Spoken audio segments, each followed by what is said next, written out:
Dr. Talvani Parisi, o médico ginecologista, vai dar dicas importantes sobre os sintomas da TPM e como superá-los. Antes de apresentar ele aqui, para quem não conhece, eu quero só lembrar que um recente estudo da Unicamp, da Unicamp, isso mesmo, afirma que o Brasil é o país da TPM, 8 em cada 10 mulheres, índice acima da média mundial. A pesquisa destacou também ainda que os homens não sabem como reagir nessa fase. 60% deles tentam ser mais compreensivos. 60% eu acho que é pouco ainda, né? Eles tentam ainda, né? Não são, mas tentam. Doutor, seja bem-vindo. Prazer estar aqui e satisfação poder compartilhar um pouquinho sobre isso. Ótimo. Só uma pergunta, tu só é casado, né? Sou. Ah, que bom, nós vamos aprender na prática. Na prática, exatamente. Agora, antes da gente entrar mais no assunto, esse índice me deixou bem curiosa. Por que o Brasil é o país da TPM? As mulheres brasileiras sofrem mais, então, com os sintomas da TPM? Quer dizer, isso é uma novidade, é um estudo só, né? É difícil a gente avaliar um estudo só, né? É preciso estender mais isso. Agora, nós podemos entender que, pensando nas origens da TPM, uma das coisas que afeta é a cultura, né, a temperatura, seja ela até corporal ou ambiental. A gente pode entender que, por certas características, talvez, até continentais do país, a gente possa ter um índice maior. Mas eu acho que a cultura joga um papel importante aí também, porque vira assim um clichê. Né? Se a pessoa está um pouco mais agressiva, estou na TPM, quer dizer, é uma certa forma também de você se defender da crítica a respeito da agressividade. Lógico, não estou dizendo, né, que todas as mulheres se escondem atrás desse argumento, mas, né, você vira, tem um clichê e até o homem vira assim e fala assim, nossa, você está na TPM, quer dizer, a mulher é meio que estigmatizada. Ela se esconde atrás disso. Se ela tem uma posição mais positiva ou se ela é um pouco mais agressiva, você é até um pouco mais agressiva. Mas a TPM não é uma situação cultural, ela é real. Ela é real, exatamente. Ela é afetada pela situação cultural. Você pode, vamos dizer assim, amplificar as questões por... Você rotula a TPM-CC, porque a TPM acontece um dia no mês, um exemplo. Não, na verdade, ela pode acontecer Quem um dia... dera se fosse a Kate está a bênção, viu? Ela pode ser, a Kate está ela pode ser um dia se ela for relacionada com o período da ovulação, que são 24 horas. Normalmente, ela é relacionada com aquele período da fase lútea, que a gente chama, que são de 10 a 5 dias antes do início da menstruação. E ela tem uma condição sine qua non, uma definição clássica que é: a TPM são sintomas ligados a essa fase que melhoram ao iniciar-se a menstruação. Algumas mulheres raramente continuam aí por 1, 2 dias, mas classicamente se define como transtornos que acontecem no pré-menstrual e que melhoram já no início da menstruação. É o próprio nome, tensão pré-menstrual. Eu queria que vocês falassem um pouco do próprio nome. O que é essa tensão? O que é normal, o que não é normal? Eu sei que cada caso é um caso também, né? O nome, você sabe que já tem muitos outros significados. Né? Na brincadeira a gente fala, tocou, perguntou, morreu. Mas enfim, é uma brincadeira para a gente tentar, inclusive, né, esvaziar um pouco a tensão, porque... Veja bem, ela tem vários motivos, a gente não sabe a causa específica, a gente sabe que algumas coisas estão afetadas, por exemplo, os neurotransmissores, né? A noradrenalina, a dopamina, a serotonina, tá? E daí vai nessa escala aí, os dominozinhos vão caindo, afeta inclusive a insulina, por isso aquela coisa de o chocolate, o doce, né? A preferência por determinados alimentos específicos. E todas essas coisas estão envolvidas, até a suprarrenal, há realmente uma retenção de líquido, e essa retenção de líquido faz com que a mulher tenha uma sensação de inchaço. É bem desagradável, há um desconforto realmente físico, não é uma questão só psicológica, vai até o físico. Lógico que em torno aí de... Na população mundial, a gente estima que 35% das mulheres sofram com a TPM verdadeira, e de 13% a 25% é na forma moderada. Então quer dizer que a TPM ela não é só a alteração do humor da mulher, pode alterar vários fatores do corpo. Porque nós homens, quando a gente rotula, está na TPM, a gente está rotulando ou enfatizando a questão da alteração do humor. Aqui lá em casa, graças a Deus, acontece só uma vez no mês e mesmo assim a Kate é santa demais. Porque daqui a pouquinho, porque está chegando duas aí que estão crescendo. Vocês têm que ver a Kate na TPM. Ela é santa, ela é mais santa no dia da TPM, porque ela se controla. Exatamente. Isso é importante, porque às vezes o doutor falou uma coisa importante. importante. A mulher quer se esconder na época da TPM. Então, eu tô agressiva, então eu posso fazer tudo porque eu tô na TPM. E isso não é uma forma sábia, né, de ver as coisas. Na realidade, o tratamento, a gente tem que pensar a coisa de uma forma global. Então, a própria conscientização, uma coisa que a gente recomenda, que seja feito um diário, né? E a própria mulher comece a perceber quando isso inicia, porque ela fica meio perdida, né? Ela começa a sentir, ela não entende, ela não gosta do que está sentindo, ela não gosta do que ela está fazendo, e isso é claro, né? Existe uma outra síndrome assim, ligada à TPM, que é a síndrome disfórica, que é grave. E a mulher ela fala assim, doutor, eu sou injusta. Eu realizo punições aos meus filhos que não são justas. Eu não me sinto bem com isso. Quando passa, eu fico analisando, eu me sinto muito mal. Tá? Eu tenho dificuldade de relacionamento com o meu esposo no trabalho. Por quase uma coisa que toma controle dela que ela não consegue. Exato. Então, quando ela começa a se conscientizar, então vamos descrever, começa a partir de tal dia e aí é feito um diário, tá? E ela vai descrever ali naquele diário, eu me senti assim e tal, e ela vai falando sobre isso. Então isso ajuda que ela se conscientizando, né? Tem até um aplicativo agora nos celulares e tal, né? Que demonstram ali, né? Tal época, você está iniciando um período provável. Vou baixar aqui no meu celular, vou deixar guardado para mim. Isso. Olha só, o aplicativo, interessante esse aplicativo, hein? Então, quer dizer, além dos tratamentos, a conscientização ajuda ela a lidar melhor com esses conflitos, que na realidade bagunça a maneira dela encarar os conflitos, as responsabilidades e os relacionamentos em geral. Então o tratamento pode se dar por medicamento, como também por um ambiente externo melhor organizado. Vou dizer, nem os dois, os três, né? A compreensão das pessoas que convivem, uma atitude positiva, a conscientização da mulher. Se precisar da terapia, a terapia, então, no lado emocional e psicológico da coisa.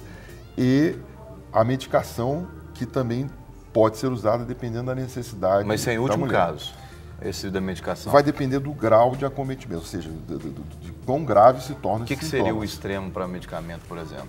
Olha, o extremo, existem ideias suicidas, né? Meu Deus. Existe agressividade ao ponto de causar lesão corporal e até algumas teorias, até na jurisprudência, de que jurisprudência sobre algumas teorias que foram levantadas por alguns advogados que, não, aconteceu esse crime, esse acidente, porque essa mulher estava no período de tensão pré-menstrual. O que é legal a gente falar que na lei, inclusive, há uma questão de até, não uma brecha, mas uma amenização para esse tipo de situação. Exatamente. Então, assim, você vê que a coisa pode chegar a tratamento psiquiátrico. Sim. Né? A esse extremo. Então são extremos, né?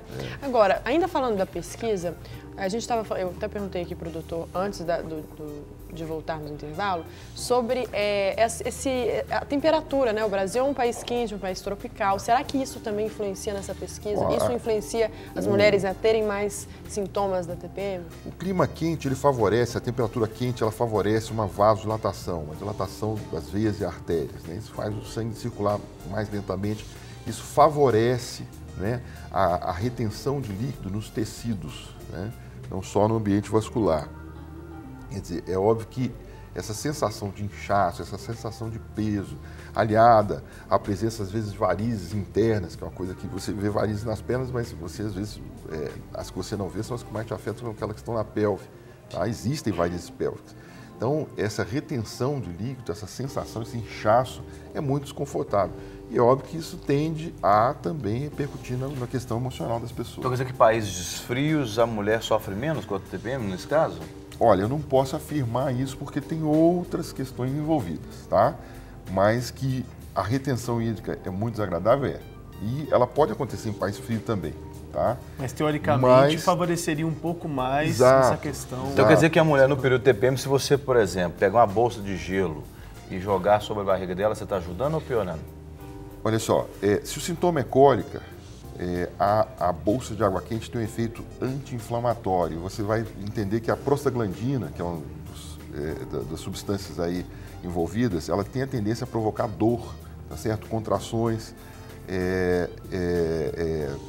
fasciculações musculares, que são muito dolorosas. Então, o relaxamento com a bolsa quente tende a ser benéfico. Deveria, por um raciocínio fisiopatológico, deveria o gelo diminuir a retenção de líquido? Deveria, tá? mas nesse caso eu não acredito que seja interessante, não. Então, colocar a mulher num freezer também não resolve, não? Não vai resolver. Na hora que ela sair, você vai estar em problema. Agora, doutor, eu queria saber, assim, hábitos básicos no dia a dia que a mulher pode ter antes do período de TPM. Ela sabe ali, né? É bom agendar para você saber os dias que você vai ficar mais sensível, mais agressiva. O que a mulher pode, na prática, fazer durante esse tempo que pode amenizar esses sintomas? Extremamente importante essa pergunta, olha só. O exercício físico, gente, hoje em dia é tão importante quanto você respirar. É bom para tudo. Então, exercício físico é fundamental. Não precisa você se tornar um atleta de alta performance. O exercício moderado e regular, né? Constante, ele vai ajudar, tá? Na retenção hídrica, diminuindo as dores, né? Melhorando a autoestima, que é uma coisa importante. E a alimentação equilibrada, quer dizer, a pessoa não deve se exceder em sal, não deve se exceder em açúcar. As carnes, principalmente as vermelhas, tá certo? Evitá-las, né? Evitá-las. Os refrigerantes de cola, o café, né? Pelas xantinas e pela cafeína. As bebidas alcoólicas são terríveis, né? Para isso. E, ao contrário, usar, então, uma série de alimentos com frutas, verduras, que tenham vitaminas, sais minerais, são importantes. Às vezes a suplementação até é necessária. Usar também cereais integrais, né? Muito bom para que isso regule o metabolismo e faça com que haja uma melhoria de todos os sintomas. E é tão interessante isso, a gente falar sobre alimentação, porque é uma fase em que a mulher ela quer comer, às vezes, mais doce, mais alimentos gordurosos. Então, isso só atrapalha e dificulta muito mais Tem distúrbio específico da insulina que faz com que ela sinta a necessidade de mais doce, inclusive com a predileção pelo chocolate, né? Que não é bom para o chocolate. Mas não vai resolver o problema da TPM. O chocolate não é um bom alimento no período da TPM. Olha só. E a gente achava que não, tinha até uma frase, né? Quando a mulher estiver com TPM, joga chocolate nela, mas na verdade só piora, né? Agora, até para ilustrar o que a gente está falando, já que a gente tocou em alimentação, a nossa equipe selecionou uma reportagem uma reportagem que destaca os alimentos que podem contribuir para amenizar os sintomas das mulheres que sofrem com as alterações hormonais, a famosa TPM. Então vamos conferir a matéria. A TPM é causada pelas alterações hormonais que as mulheres enfrentam todo mês, cerca de 10 dias antes da menstruação. Segundo pesquisadores, já foram catalogados cerca de 130 sintomas dessa síndrome, que pode afetar cada uma das mulheres com maior ou menor intensidade. Nesse contexto, os alimentos podem ser aliados ou inimigos das mulheres com TPM, porque aliviam ou intensificam os sintomas da tensão pré-menstrual. Saber como eles atuam no organismo ajuda a montar um cardápio ideal. O programa Meu Prato Saudável foi desenvolvido pela Faculdade de Medicina da USP. Um dos cardápios sugeridos inclui no café da manhã leite de soja, suco de frutas e castanhas, alimentos que ajudam no controle do hormônio feminino estrogênio. No almoço, verduras e legumes, como cenoura e brócolis, que são alimentos antioxidantes, devem ocupar metade do prato. A outra metade deve ser preenchida com arroz integral, feijão e salmão grelhado, que garantem fibras e a produção do hormônio do bem-estar serotonina e ômega 3 com efeito anti-inflamatório. Frituras, doces, bebidas alcoólicas e café devem ser evitados. A gente tem que ter essa alimentação já assim no dia a dia, né? Esses efeitos vão vir a longo prazo. Não adianta eu querer comer o alimento no dia e ter esse efeito benéfico. Esse efeito vem ao longo de uma alimentação equilibrada mesmo. Muito importante o que ela falou, não adianta você, só nos 3 dias que você tem TPM, você muda a sua alimentação. É uma alimentação que vai evitar que a gente tenha esses sintomas. A regularidade é extremamente importante, tanto da alimentação quanto dos exercícios. Uma reeducação. Fala assim, agora eu vou correr para a academia, na verdade, eu vou fazer... inteiro. Tem que estar assim o mês meio inteiro. que a vida inteira, né? Eu digo assim, você pode ter um período ali de transgressão, você, sei lá, o seu domingo, o seu sábado, não sei se você vai comer aquelas coisas que você tem predileção, mas... No dia a dia, você deve manter uma alimentação saudável. A rotina sua diária deve ser permeada por uma alimentação saudável. Senão você vai pagar as consequências.